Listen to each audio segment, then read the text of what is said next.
ఓం మహాగణాధిపతయే నమః. ఓం గురుభ్యో నమః. ఓం శ్రీమాత్రే నమః.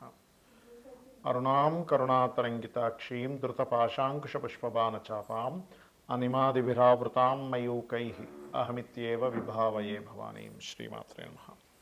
ఈ నవంబర్ మాసంలో పర్టికులర్గా రెండు గ్రహాలు కలిసి ఉంటున్నాయి. అందులో ఒకటి మీనరాశిలో రాహు ఉండగా,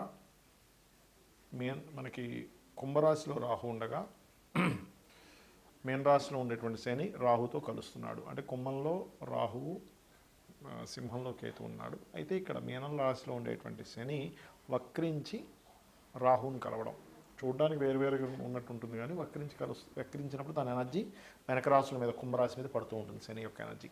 సో ఆ రెండు గ్రహాలు. అలాగే మనకి ఈ నెల బుధుడు కుజుడు కలిసి వృశ్చికంలోని, మరియు అదేవిధంగా రవి శుక్రుడు కలిసి తులారాశిలోని, మరింత కొంతకాలం తర్వాత ఈ బుధుడు శుక్రుడు కలిసి మరలా తులారాశిలో, ఇలా రెండు ప్లానెట్స్, రెండు శుభగ్రహాలు ఒకసారి నీచభంగ రాజయోగం కలవడము, మరొకసారి అగ్రెసివ్ ఇచ్చేటువంటి ప్లానెట్ బుద్ధికి సంబంధించిన ప్లానెట్ రెండు కలవడం. ఈ డిఫరెంట్ కాంబినేషన్స్ వల్ల ద్వాదశ లగ్నాల వారికి, లగ్నం తెలియని వారు రాసి చూసుకోవచ్చు, వీరికి ఏ విధమైనటువంటి ఫలితములు జరగనున్నాయి, ఏ విషయాల పట్ల జాగ్రత్త వహించాలి అని చెప్పి చూసుకున్నట్లయితే, అయితే ఈ విషయాలు చెప్తుంది నేనైనప్పటికీ కూడా చెప్పేస్తుంది సాక్షాత్ లలిత అమ్మవారిగా భావిస్తూ ఒక్కొక్క విషయం మనం తెలుసుకుందాం. మీనం వారికి కనుక చూసుకున్నట్లయితే ప్రధానంగా ఇక్కడ మీనరాశి వారికి ఇక్కడ ఉండేటువంటి కాంబినేషన్లో రాశిలో ఉంచి శని 12లోకి వెళ్ళిపోతున్నాడు. కాబట్టి ఇన్వెస్ట్మెంట్స్, ఎందుకంటే ఇక్కడ రాహు 12లో ఉంటూ లగ్నంలో రాశిలో ఉండేసి వక్రించాడు. ఇది కొంతవరకు చెప్పాలంటే ఒక పాజిటివ్ కూడా ఉంది ఇక్కడ. ఏమిటి, ఏలినాడు శని, జన్మంలో ఉండే ఏలినాడు శని ప్రభావం కొంత తగ్గుతుంది. బట్ ఏలినాడు శని గురించి పెద్దగా టెన్షన్ పడకండి. కాబట్టి మీరు అందరూ అదే చూస్తారు కాబట్టి నేను చెప్పడం జరుగుతుంది, అంతకుమించి ఏం లేదు. దాని మీద ఎక్కువ కాన్సన్ట్రేషన్ ఉంటుంది కాబట్టి. అలాగే మరొక విషయం ఏంటంటే, ఇక్కడ మీకు రెండు గ్రహాలు ఎప్పుడైతే రాహు ఉంటూ శని వక్రించి వెనక్కి వెళ్తున్నాడో, ఇది ఇచ్చేటువంటి రిజల్ట్ వెరీ క్లియర్లీ ఇది మీకు ఇన్వెస్ట్మెంట్స్ విషయంలో చాలా జాగ్రత్తగా ఉండాలి, గుర్తుపెట్టుకోండి ఇన్వెస్ట్మెంట్స్ విషయంలో.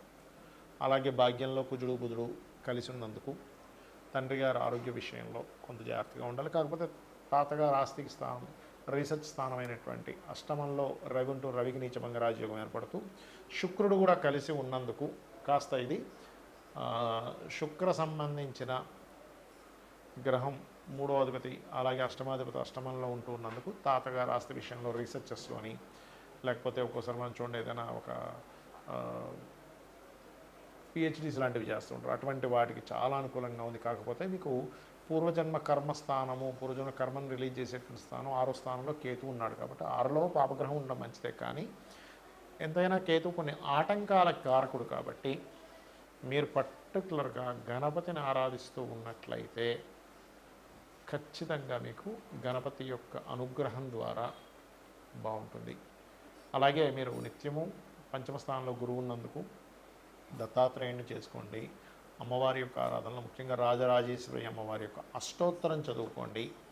వీటి వల్ల ఖచ్చితంగా బాగుంటుంది. చాలామంది జాతకం చెప్పించుకోవడం వల్ల ఉపయోగాలు ఏమిటి అనేటువంటి అడుగుతున్నారు. అయితే నేను మీకు ఒక క్లారిటీ ఇస్తున్నాను, గుర్తుపెట్టుకోండి. జాతకం చెప్పడం అంటే ఎంతసేపు ఏలినాడు శని ఉంది, మీకు ఫలానా కాల్స ప్రయోగం ఉంది, లేదా గండం ఉంది, ఇలాంటివి మాత్రమే కాదు. అవన్నీ చాలా చిన్న అంశాలు ఏలినాడు శని అనేటువంటిది. ఎందుకంటే నేను నా ఎక్స్పీరియన్స్తో చెప్తున్నాను. జాతకం చెప్పిన తర్వాత ఏమంటే నాకు ఏలినాడు శని మీరు మాట్లాడలేదు అంటాడు. అది కాదు, అసలు జాతకం చెప్పడం అంటే కేవలం ఏలినాడు శని గురించి మాట్లాడడం కాదు. ఇది ఫస్ట్ గుర్తుపెట్టుకోండి. మీ జాతకం ఏం చెప్తుంది, మీరు పడుతున్నటువంటి శ్రమకి, మీరు టైం స్పెండ్ చేస్తున్నటువంటి సమయానికి ఏ మార్గంలో వెళ్తే మీకు అన్ని విధాల లైఫ్లో బాగుంటుంది అనేటువంటి ఒక పర్ఫెక్ట్ డైరెక్షన్ని చూపించేది జ్యోతిష్యం, గుర్తుపెట్టుకోండి. అంటే మీరు ఇప్పుడు మీ ధనయోగం ఫలానా దాంట్లో ఉందనుకుందాం కాసేపు, ఏ టీచింగ్ దాంట్లోనో, హోటల్ దాంట్లోనో, ఫ్యాషన్ దాంట్లోనో ఉంది. కానీ వాటిని వదిలేసి ఇంకోటి ఏదో బిజినెస్ చేస్తున్నాం, లేకపోతే ఇంకోటి ఏదో చదువుతున్నాం. అంటే మనం వెళ్ళాల్సినటువంటి డెస్టినీ ఏదైతే ఉందో ఆ రూట్లో మనం జర్నీ చేస్తే ఆ డెస్టినీని ఎలా చేరుకుంటామో, అలాగే జన్మజాతకంలో చాలా క్లియర్గా మనం ఒక బిజినెస్ స్టార్ట్ చేస్తున్నాం, ఇది రైట్ టైమా కాదా, లేనట్లయితే మనం ఒక విషయాన్ని చదువుతున్నాం, ఒక విషయం నేర్చుకుంటున్నాం, ఒక స్కిల్ కావచ్చు, లేనట్లయితే ఏదైనా కావచ్చు. అది మీకు ఎంతవరకు పనిచేస్తుంది, లేదా ఒక ప్రాజెక్ట్ స్టార్ట్ చేస్తున్నారు, this is the right time or not.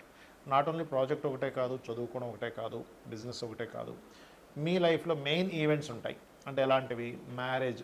చాలామంది చూడండి, వాళ్ళ రేపు మ్యారేజ్ చేసుకుంటున్నారు, నెలల్లోని, రోజుల్లోని, కొన్ని సంవత్సరాలు విడిపోయిన వాళ్ళు ఉంటున్నారు. ఇందుకు కారణం ఏమిటి అంటే, ఇక్కడ మీ పర్సనల్ చార్ట్లో అసలు రైట్ టైం ఏంటి వివాహం చేసుకోవడానికి. ఇక్కడ జరుగుతుంది ఏంటంటే, ముహూర్తం పెట్టుకున్నప్పటికీ కూడా బ్రహ్మాండమైన ముహూర్తం అన్నారండి అందరూ, చాలా వివాహాలు జరిగాయి కానీ విడాకులు అయిపోతున్నాయి. ఎందుకు అంటే, బికాజ్ ఆఫ్ ముహూర్త బలం కొంతవరకు పనిచేస్తుంది, కానీ మీ పర్సనల్ చార్ట్లో మీరు ఎప్పుడు వివాహం చేసుకుంటే మంచిది అనేటువంటి చాలా స్పష్టంగా ఉంటుంది. 7th లార్డ్ అంటే 7వ అధిపతి, మీకు పార్ట్నర్ని ఇచ్చేటువంటి గ్రహం, సప్తమాధిపతి సప్తమాన్ని ఇచ్చేటువంటి పోర్ట్ఫోలియో. ఆ ప్లానెట్ ఉండే సిచ్యువేషన్ ఏంటి, కండిషన్ ఏంటి చూడాలి. అంటే దాన్ని బట్టి ఏంటి, మీకు ఎటువంటి జీవిత భాగస్వామి వస్తారు అనేది అది చెప్తుంది. అలాగే ఆ జీవిత భాగస్వామిని మీరు లైఫ్లోకి ఎప్పుడు తెచ్చుకోవాలి.